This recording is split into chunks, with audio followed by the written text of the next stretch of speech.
पार्वती जी के भगवान शिव से दो प्रश्न। लक्ष्मी जी किस मनुष्य को धनवान बनाने के लिए मजबूर होती है?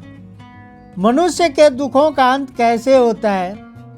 यदि आप इसे सुनकर व समझकर अपने जीवन में अपनाते हैं तो निश्चित रूप से आपके दुखों का अंत होगा। मित्रों, आज की कहानी अत्यंत ही ज्ञानवर्धक व जीवनोपयोगी है। ऐसे ही ज्ञानवर्धक वीडियो देखने के लिए चैनल को सब्सक्राइब तथा बेल आइकन को ऑन करें। साथ ही वीडियो को लाइक तथा शेयर अवश्य ही करें ताकि इसका लाभ दूसरों को भी मिल सके। तो चलिए शुरू करते हैं कहानी।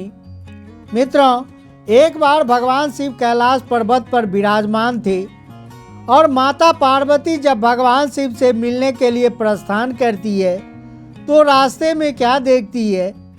इस मृत्यु लोक में बहुत से व्यक्ति ऐसे हैं जिनके पास में धन की कोई कमी नहीं है और बहुत से व्यक्ति ऐसे हैं जिनके पास खाने तक के लिए पैसे नहीं हैं। दोस्तों, माता पार्वती के मन में विचार करती है, आखिर ऐसा क्यों है? लक्ष्मी जी सबके साथ समान व्यवहार क्यों नहीं करती?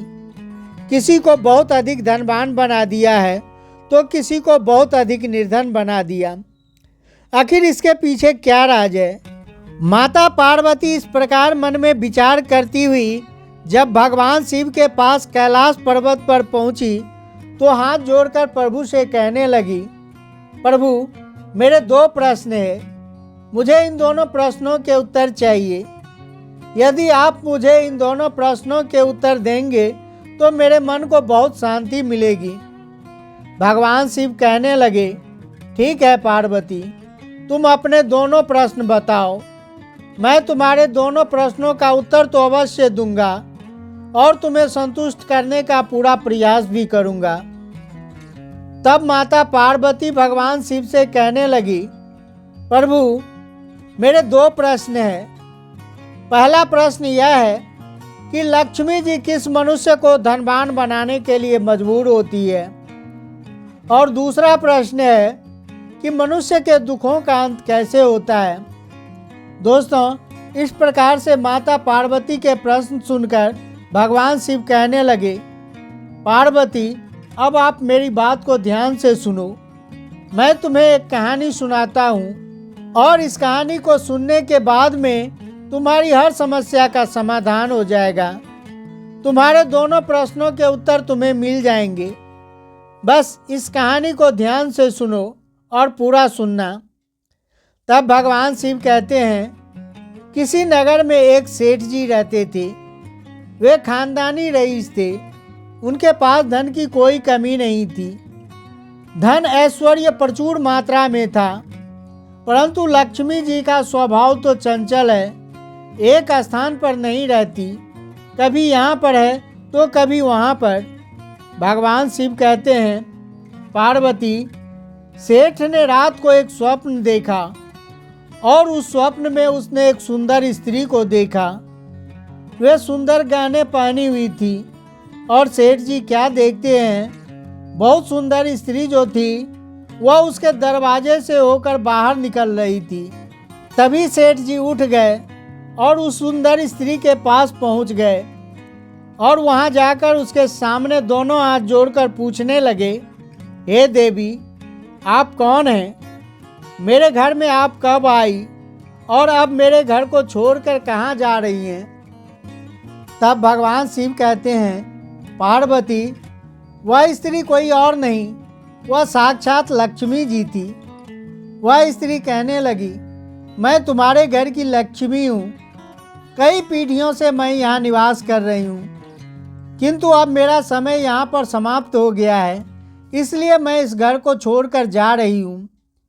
सेठ, मैं तुमसे अत्यंत प्रसन्न हूँ क्योंकि जितना समय मैं तुम्हारे पास रही तुमने मेरा सम्मान किया, कभी तुमने धन का दुरुपयोग नहीं किया, संतों को घर पर आमंत्रित कर उनकी सेवा किया, गरीबों को भोजन कराया, धर्मार्थ कुएं और तालाब बनवाए, गौशाला और प्याऊ बनवाए। तुमने लोक कल्याण के लिए अनेक कार्य किए। तुमने कभी भी लक्ष्मी का दुरुपयोग नहीं किया। अब जाते समय मैं तुम्हें एक वरदान देना चाहती हूँ। तुम जो भी चाहो मुझसे वरदान मांग सकते हो। मैं तुम्हें वही वरदान दूंगी जो तुम मुझसे मांगोगे, क्योंकि मैं तुम्हारे व्यवहार से बहुत प्रसन्न हूँ। भगवान शिव पुनः माता पार्वती से कहने लगे, हे पार्वती, जब माँ लक्ष्मी ने सेठ से वरदान मांगने को बोली, तब सेठ ने कहा, हे देवी, मेरी 4 बहुएं हैं। वरदान मांगने से पहले मैं उनसे सलाह मशवरा कर लेना चाहता हूँ, उसके बाद मैं आपसे वरदान मांगूंगा। इसलिए हे प्रभु, मुझे कल तक का समय दीजिए। कल आप फिर से आकर हमसे पूछना, मैं आपको सारी बात बताऊंगा और मैं वरदान भी मांग लूँगा। तब भगवान शिव कहते हैं, पार्वती, इस प्रकार लक्ष्मी जी ने सेठ की बात को स्वीकार किया और कहा, ठीक है, कल तक का वक्त मैं तुम्हें देती हूँ। कल इसी समय पर फिर मिलूंगी। तब तक तुम अपनी 4 बहुओं से पूछ लो कि तुम्हें वरदान में क्या मांगना है। और इतना कहकर लक्ष्मी जी अंतर ध्यान हो गई। उसके बाद सेठ अपने आंगन में बैठकर अपने 4 बहुओं को बुलाता है और 4 बहुओं से कहता है, रात में मेरे सपने में लक्ष्मी जी आई थी। वह कह रही थी, मेरा समय अब इस घर में पूरा हो गया है। मैं अब तुम्हारे घर को छोड़कर जा रही हूँ। मैं तुमसे बहुत प्रसन्न हूँ, क्योंकि तुमने मेरा हमेशा सम्मान किया। तुमने हमेशा धर्म का काम किया है, इसलिए तुम जो भी चाहो वरदान मांग लो। तो मैंने लक्ष्मी जी से कहा, हे देवी, मेरी 4 बहुएं हैं। मैं अपने 4 बहुओं से पूछकर फिर मैं बताऊंगा कि मुझे वरदान में क्या चाहिए। अब तुम 4 मेरे सामने हो। तुम सोचकर बताओ कि लक्ष्मी जी घर से जाने वाली है। अब मैं उनसे क्या वरदान मांगूं? तब भगवान शिव कहते हैं, पार्वती, जब सेठ की 4 बहुओं ने सुनी कि लक्ष्मी जी घर से जाने वाली है और उनसे वरदान मांगना है, तो पहली बहू ने कहा, आप अन्न के गोदाम भरवा लो। कभी अन्न कम पड़ गया तो हम उसी अन्न का उपभोग कर जीवित तो रह पाएंगे। तब तक दूसरी बहू कहने लगी, अरे अन्न नहीं, सोने चांदी से तिजोरी भरवा लो। अन्न तो लंबे समय तक नहीं टिक पाएगा, लेकिन सोने चांदी तो लंबे समय तक सुरक्षित रह जाएगा और सोने चांदी से हम अन्न तो खरीद भी सकते हैं। तीसरी बहू ने दोनों बहुओं की हाँ में हाँ मिला दी। उसके बाद नंबर आया चौथी बहू का। तब सेठ ने कहा, तुम चुप क्यों हो? तुम भी अपनी राय दो। छोटी बहू धार्मिक प्रवृत्ति की थी, बचपन से ही सत्संग में जाया करती थी। उसने कहा, लक्ष्मी जी को जाना है तो वह जाएगी, उन्हें कोई रोक नहीं सकता। लेकिन एक बात ध्यान रखना, हम उनसे जो भी वस्तुएं मांगेंगे वह हमें मिल तो जाएगी, वह भी सदा नहीं टिकेगी, क्योंकि लक्ष्मी जी के जाने के बाद में उन वस्तुओं का एक दिन अंत हो जाएगा। यदि रुपये पैसे सोने चांदी का ढेर मांगोगे तो वह भी हमें मिल जाएंगे, लेकिन उससे क्या होगा? हमारे आने वाली पीढ़ी के बच्चे अहंकार और आलस में अपना जीवन बिगाड़ लेंगे। अब आप एक काम करो, मैं ये चाहती हूँ कि आप लक्ष्मी जी से कहना कि वे जाना चाहती हैं तो अवश्य जाएं, किंतु हमें ये वरदान देकर जाएं, हमारे घर में साधु संतों की सेवा पूजा सदा होती रहे, हमारे परिवार के सदस्यों में आपसी प्रेम बना रहे, क्योंकि परिवार में प्रेम होगा तो विपत्ति के दिन भी आसानी से कट जाएंगे।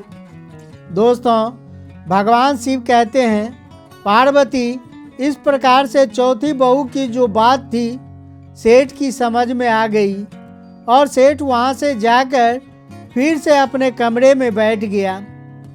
फिर माता लक्ष्मी ने दर्शन दिए और कहा, सेठ, बताओ, क्या तुमने अपने 4 बहुओं से परामर्श किया? यदि परामर्श किया है तो बताओ, मैं तुझे क्या वरदान दूं? तुम कौन सा वरदान मांगना चाहते हो? माँ लक्ष्मी की बात सुनकर सेठ कहने लगा, हे देवी, आपको जाना है तो आप प्रसन्नतापूर्वक जाइए, परंतु मुझे एक वरदान अवश्य दीजिए। मेरे घर में भगवान की कथा तथा साधु संतों की सेवा होती रहे तथा परिवार के सदस्यों में आपसी प्रेम भाव बना रहे। घर में हमेशा सुख शांति और खुशी की वातावरण बना रहे। भगवान शिव कहते हैं, हे पार्वती, अब तुम्हारे प्रश्नों का उत्तर तुम्हें मिलने वाला है। तुम्हारा प्रश्न था कि लक्ष्मी जी किस मनुष्य को धनवान बनाने के लिए मजबूर हो जाती है और मनुष्य के दुखों का अंत कैसे होता है। तो ध्यान से समझना।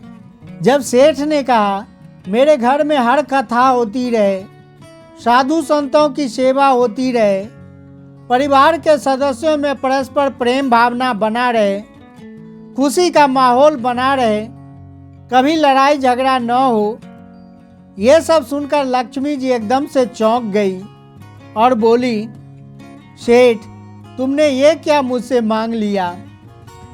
जिस घर में भगवान की कथा और संतों की सेवा होती है तथा परिवार के सदस्यों में परस्पर मेल जोल रहता है, वहाँ पर तो साक्षात नारायण का निवास होता है, और जहाँ पर नारायण रहते हैं वहाँ पर मैं तो उसके चरण दबाती रहती हूँ, और मैं चाहकर भी उस घर को छोड़कर नहीं जा सकती।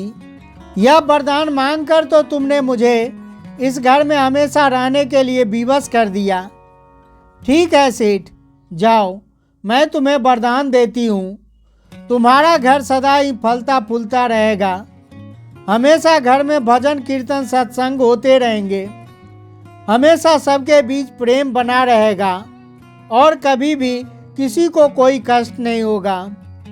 दोस्तों, भगवान शिव कहते हैं, पार्वती, मनुष्य को कभी भी धन का अपमान नहीं करना चाहिए। जो व्यक्ति धन का अपमान करता है उसके घर में माँ लक्ष्मी का वास नहीं होता। इसलिए सदैव धन का सम्मान करना चाहिए, और जिस घर में सदा धन का सम्मान होता है ऐसे घर में हमेशा लक्ष्मी का वास रहता है और कभी उस घर में दुख नहीं आता है। घर में साफ सफाई रखनी चाहिए। लक्ष्मी जी उसी घर में निवास करते हैं जिस घर में साफ सफाई का विशेष ध्यान रखा जाता है। घर में खुशहाली बनाकर रखनी चाहिए। जिन घरों में क्लेश होता है वहाँ पर लक्ष्मी जी का वास नहीं होता है। जिस परिवार के सदस्यों के बीच स्नेह और पति पत्नी के बीच प्रेम संबंध होता है वहाँ लक्ष्मी जी का वास होता है। भगवान शिव कहते हैं, पार्वती, लक्ष्मी जी का आशीर्वाद पाने के लिए वाणी में मधुरता का होना जरूरी है। कड़वे वचन बोलने वालों पर लक्ष्मी जी कभी अपनी कृपा नहीं बरसाती। और इतना ही नहीं, सभी के साथ तालमेल बनाकर चलने वालों को सफलता जल्दी हासिल होती है। ऐसे लोगों पर लक्ष्मी जी की हमेशा कृपा रहती है। अब अंत में मैं तो केवल इतना ही कहना चाहूँगा कि मनुष्य के दुखों का अंत कैसे होता है। ऐसे मनुष्य जिसके ऊपर लक्ष्मी जी की कृपा हो जाती है वैसे मनुष्य के पास कभी दुख नहीं भटकता है। दोस्तों, इस प्रसंग से हमें यह सीख मिलती है कि जिस घर में भगवान की कथा होती है, साधु संतों की सेवा होती है, जहाँ धन का हमेशा सदुपयोग होता है, जहाँ आपसी प्रेम बना रहता है, घर की साफ सफाई का ध्यान रखा जाता है, ऐसे घर में माँ लक्ष्मी का वास होता है। ऐसे घर के सदस्यों के पास कभी दुख नहीं आता। तो मित्रों, यह कहानी आपको कैसी लगी? अपना कीमती राय कमेंट में लिखिए। साथ ही वीडियो को लाइक व चैनल को सब्सक्राइब अवश्य ही करें। तो फिर मिलते हैं इसी तरह के ज्ञानवर्धक वीडियो के साथ। वीडियो के अंत तक बने रहने के लिए आपका बहुत बहुत धन्यवाद।